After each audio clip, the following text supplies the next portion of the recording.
If you haven't heard, the US is trying to ban TikTok. What's new? Yesterday, the CEO of TikTok flew out to the US to speak to Congress, and it went just about how you'd expect a bunch of senior citizens who have no idea what the internet is asking questions about a platform they've never been on. I have honestly never seen a group of people speak so confidently about something that they know so little about. I think this clip sums up perfectly how it went. Mr. Chu, does TikTok access the home Wi-Fi network? Only if the user turns on the Wi-Fi. I'm sorry, I may not understand the So if I have question. TikTok app on my phone and my phone is on my home Wi-Fi network, does TikTok access that network? It will have to access the network to get connections to the internet, if that's the question. Let me ask you this. Does TikTok use my phone when I open the app? Sometimes my flashlight comes on and I don't know how to turn it off. Is there a solution for that? If I connect my phone to Wi-Fi and Wi-Fi gives me access to furry, then does that mean that TikTok has access to the catalogs of furry that I have on my mobile device? Sometimes I get a notification that I have an email, but when I open my email app, there's no new emails. Is that something that, do you know how to fix that? Like, obviously if you're connected to Wi-Fi, TikTok can access your Wi-Fi. That's the point. It's the internet. It needs internet. I have never seen anyone with more patience than this man right here. The questions they ask him are ridiculous. Why am I talking about this? I'm not an expert, and I'm sure there are going to be people that do a much bigger in-depth analysis as to what transpired today than me. But well, TikTok is a part of my job, so I've stayed pretty up to date with it. And I think it's something that you should all know about as well. The main concern everyone in the West has with TikTok is that they are concerned that it is a spyware app controlled by the Chinese government. Hey, reasonable concerns. It's owned by ByteDance, a Chinese company. However, ByteDance is a privately owned company, and they've heard these concerns and proposed a solution they call Project Texas. Instead of me explaining it, I'll just let TikTok CEO explain it as he did in Congress. Now that's what we've been doing for the last 2 years, building what amounts to a firewall that seals off protected US user data from unauthorized foreign access. The bottom line is this: American data stored on American soil by an American company, overseen by American personnel. We call this initiative Project Texas. Only vetted personnel operating in a new company called TikTok US Data Security can control access to this data. He then goes on to say that they will offer full transparency on the source code of TikTok and have it reviewed by third parties to validate its security and that it's not being accessed by China. But with all of that, Congress doesn't care. They don't understand and they don't want to listen. And in the famous last words of Hank Schrader, they made up their mind 5 minutes ago. I have seen no evidence that the Chinese government has access to that data. They have never asked us. We have not provided. Well, you know what? I find that actually preposterous. I have looked in. I have seen no evidence of this happening. And in order to assure everybody here and all our users, our commitment is to move the data into the United States to be stored on American soil by an American company, overseen by American personnel. So the risk will be similar to any government going to an American company asking for data. A tech expert that looks like Hank Hill if he was about 80 years old and only sustained himself off the blood of the innocent chimed in with this banger. Mr. Chu, as CEO of TikTok, why have you not directed your engineers to change this source code? Congressman, thank you for the question. Have you directed them to change the source code? Like what we are offering and Yes my fourth commitment? Have you directed them to change that source code? Congressman, if you give me a bit of time to just No, explain. I don't. It's a yes or no question. Have you directed your engineers to change that source code? I'm not sure I understand. Why are you allowing TikTok to continue to have the capacity for censorship, and yet you claim here that you don't? Let me remind you of something. Do you realize that making false and misleading statements to Congress is a federal crime? Yes, I do. Okay. So have you directed your engineers to change that source code? I am giving third-party access monitoring by experts. And Congressman, you are an expert on this. You could agree with me that no other company does TikTok source this. code is the same as Douyin?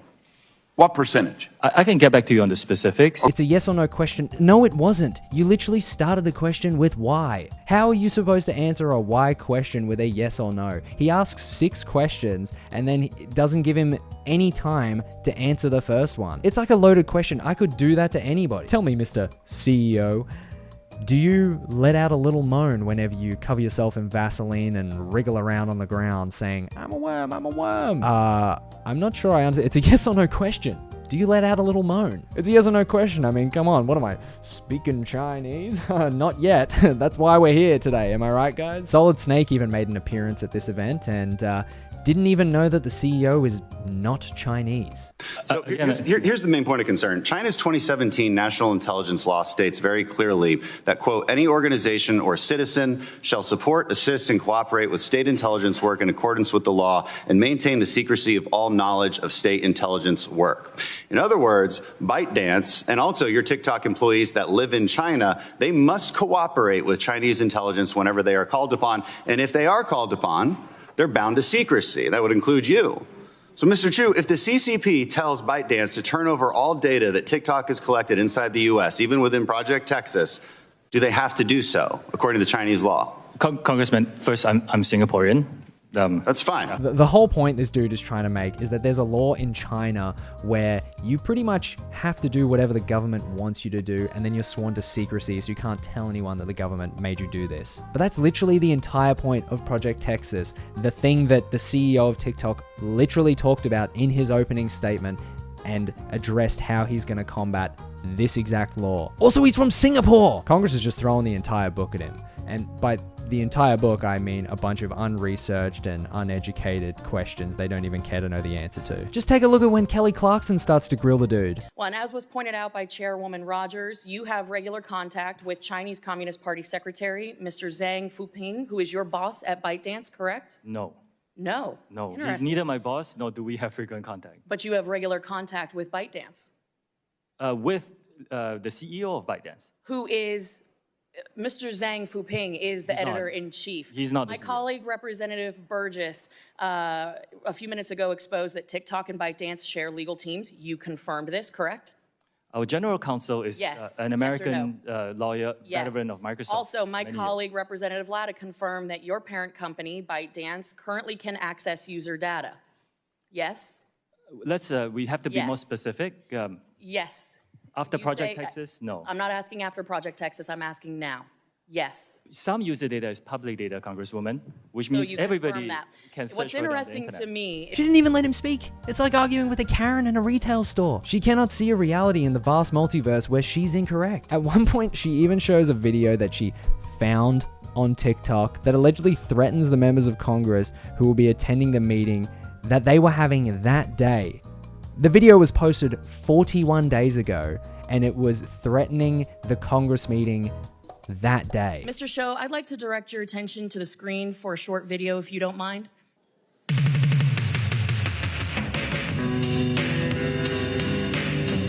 That video was posted 41 days ago. As you can see, it is captioned me as F. Your own community guidelines state that you have a firm stance against enabling violence on or off TikTok. We do not allow people to use our platform to threaten or incite violence or to promote violent extremist organizations, individuals, or acts. When there is a threat to public safety or an account is used to promote or glorify off-platform violence, we ban the account. This video has been up for 41 days. It is a direct threat to the chairwoman of this committee, the people in this room, and yet it still remains on the platform. And you expect us to believe that you are capable of maintaining the data security, privacy, and security of 150 million Americans where you can't even protect the people in this room? I think that is a blatant display of how vulnerable people who use TikTok are. You couldn't take action after 41 days when a clear threat, a very violent threat to the chairwoman of this committee and the members of this committee was posted on your platform. You damn well know that you cannot protect the data and security of this committee or the 150 million users of your app because it is an extension of the CCP. And with that, I yield back. Can I respond, Chair? No, we're going to move on. First of all, it had like 475 likes.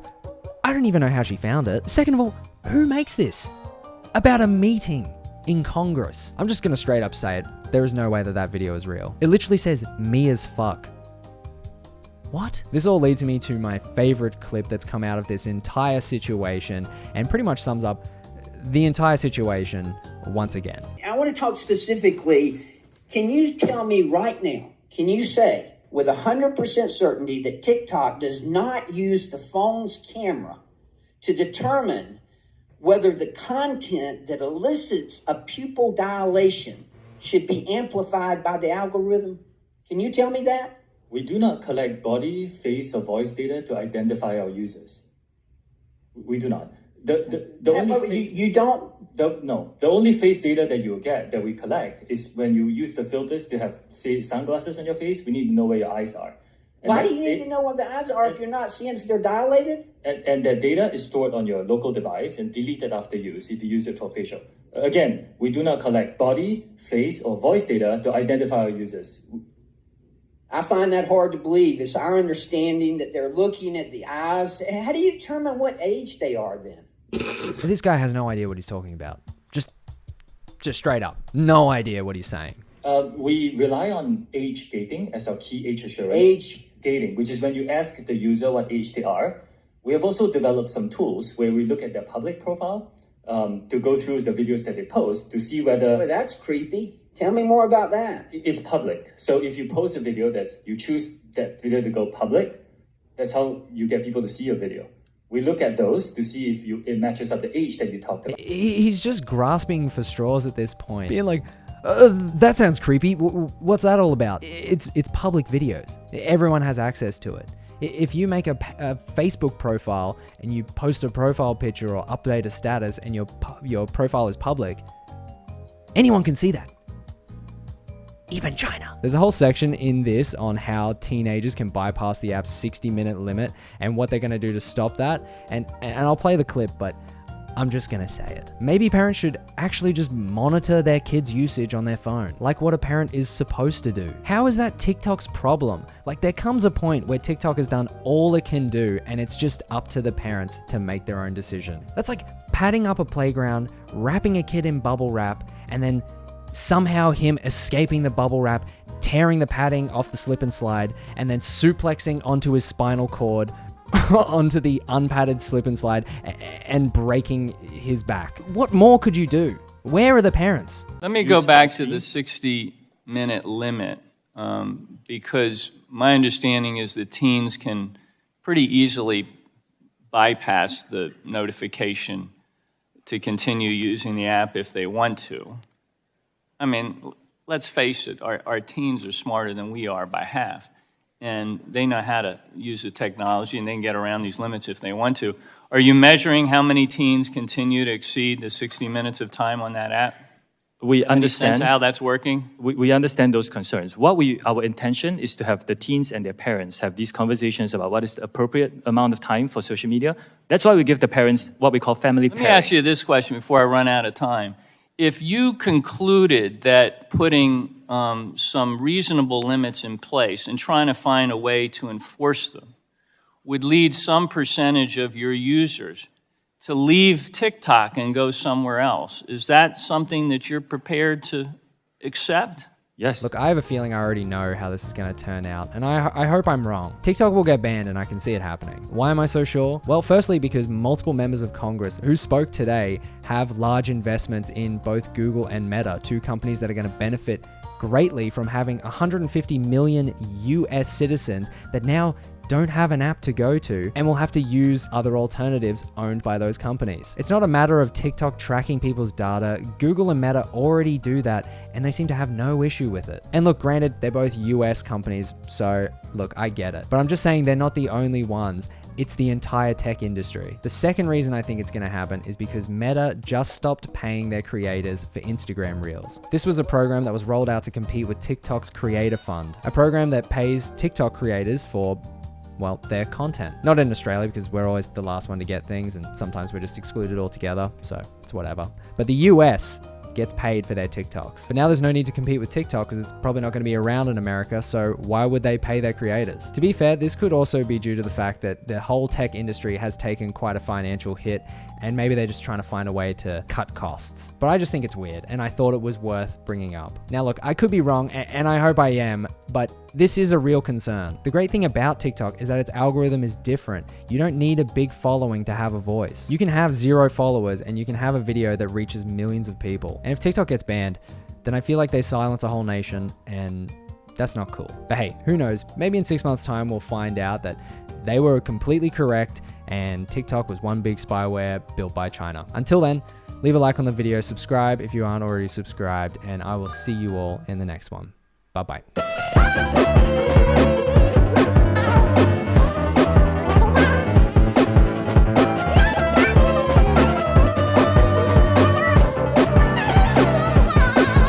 My last point is this. I want to say this to all the teenagers out there and TikTok influencers who think we're just old and out of touch and don't know what we're talking about. Yes.